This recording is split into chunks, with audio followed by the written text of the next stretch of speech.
Ya Allah jana hidayah umat Muhammad sallallahu alaihi wasallam. Ya Allah jana nur umat Muhammad sallallahu alaihi wasallam. Wala marid wa ila syafatahu, wala marid wa ila syafatahu, wa ila syafatahu, wala daina illa qabaitaha, wala daina illa qabaitaha, wala daina illa qabaitaha ya arhamar rahimin ya aziz ya ghafar.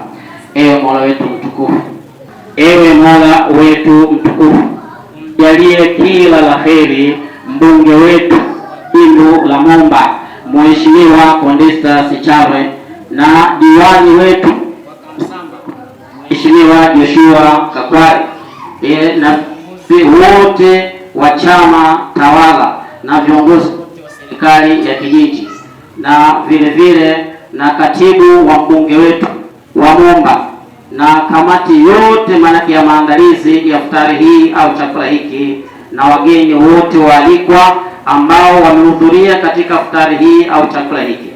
Ewe Mwenyezi Mungu Subhanahu wa Ta'ala, sisi hatuna cha kuwalipa, tunakuomba wewe Mola mkarimu ambaye manake uchukuomba.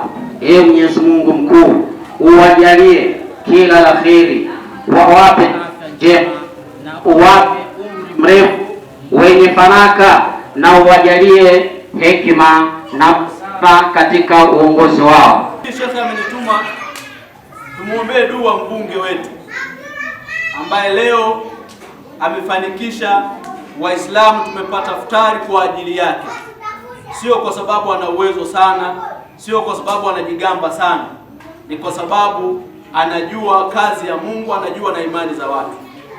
Sisi jambo la iftari Waislamu ni jambo kubwa na limezungumzwa ndani ya Qur'an. Mwenyezi Mungu anazungumza, anatuambia albirru la yabla, wema hauozi. Wema wowote utakao ufanya mwanadamu huwa hauozi wote, lakini wadhambu la yunsa, na dhambi haisahauliki.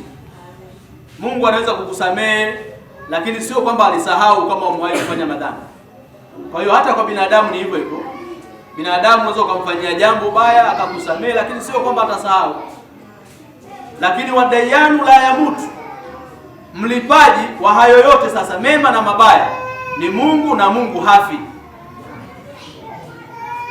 Kwa hiyo mheshimiwa mbunge amestrike katika jambo hilo, na katika aya nyingine anasema wayut'imuna at'ama ala hubbihi miskinan wa yatiman wa asira.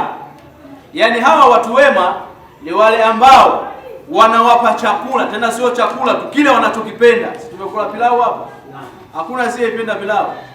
Kile chakula wanachokipenda watu wema huwa wanatoa kuwapa watu, wanawapa maskini, wanawapa mayatima. Tunajua adha ya matima, hana baba hana mama, hajui kula hajui kulala. Watu ukampa chakula, umejali uhai wake, lakini umempa maskini, umempa yatima wa asira, ukawapa na wafungwa. Wafungwa nao hawana pa kushika, sio? Kwa hiyo mtu mwema akiyafanya hayo mambo, anafanya kwa nia tu ya kwamba yeye hataki sisi tumlipe chochote, hataki tumlipe chochote, isipokuwa anataka kulipwa na nani? Anataka kulipwa na Mwenyezi Mungu. Wadayanu la yamutu, mlipaji ni Mungu na Mungu hafi. Kwa hiyo sisi kwa wema wetu wa kibinadamu, mtu akikufanyia jema, hata katika mafundisho ya Mtume, atakaye kufanyia jema mlipeni jema. Mkishindwa kumlipa jema, hamna cha kumlipa, fanya nini? Muombe dua. Kwa hiyo na sisi tukae tukusanyike hapa tumuombe dua kwa hili jambo kubwa alilolifanya, na wala sio dogo.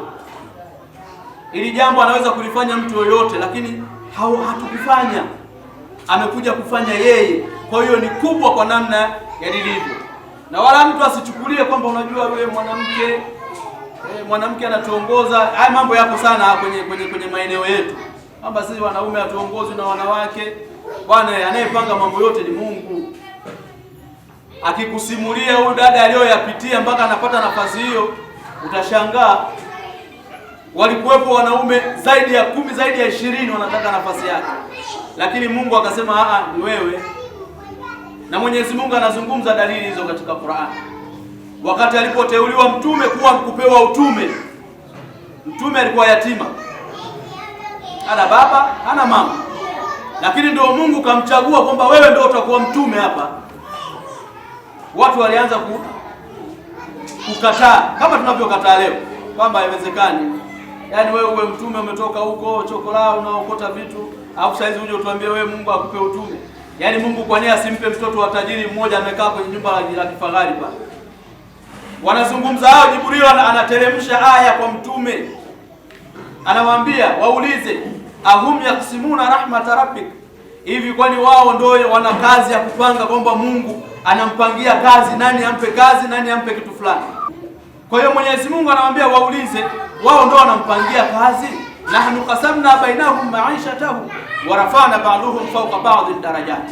Mungu anazungumza ufalme wake pale kwamba sisi, Mungu anasema, ndio tunaowapangia wanadamu maisha yao yote. Wewe utakuwa fulani, wewe utakuwa hapa, wewe utakuwa pale. Na yote ni kwa sababu gani? Yatakadha ba'duhum ba'd sukhriya, ili watu waweze kutumiana. Isingewezekana watu wote hapa Momba tukawa wabunge, haiwezekani. Nani anamtumia mwenzie? Kama hivyo haiwezekani wote tukawa wakulima, haiwezekani wote tukawa wafugaji, haiwezekani wote tukawa mafundi. Kwa hiyo lazima tutumiane. Mkulima atakwenda kumtegemea mfanyabiashara, mfanyabiashara atamtegemea mkulima, ili ulimwengu pia uweze kwenda. Lakini mama huyu, Mungu ndo amesema yeye ndo atakuwa kwenye nafasi hiyo.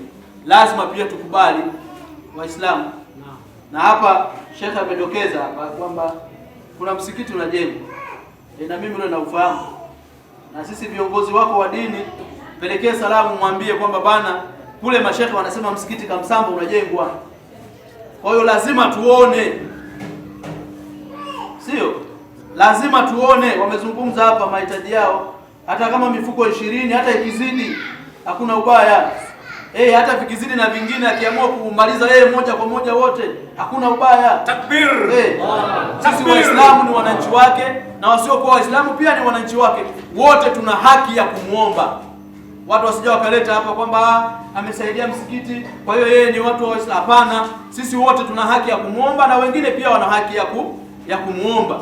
Kwa hiyo hili naomba asisitizwe vizuri kabisa. Na mimi katika ujenzi huo kwenye mchango nachangia 50 hapa leo.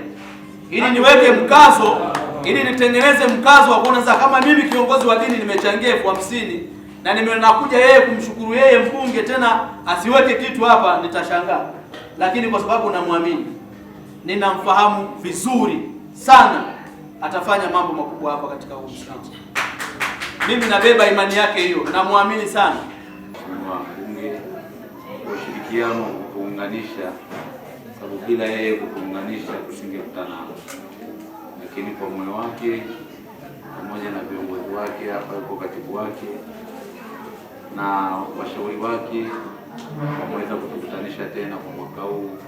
Tunaomba endelee kutukutanisha kwa kila wakati, na nyie pia tunaomba muendelee kumwombea ili tuweze kuendelea na shughuli za kazi za umma. Pamoja na viongozi wote kama kwa niaba ya mkurugenzi wa jimbo la Momba, ili nimepokea na leo usiku nitazungumza naye. Mheshimiwa amekuwa hana dogo kwenye swala la kuchangia madhabahu. Amekuwa akifanya hivyo hata kwa makanisa mengine.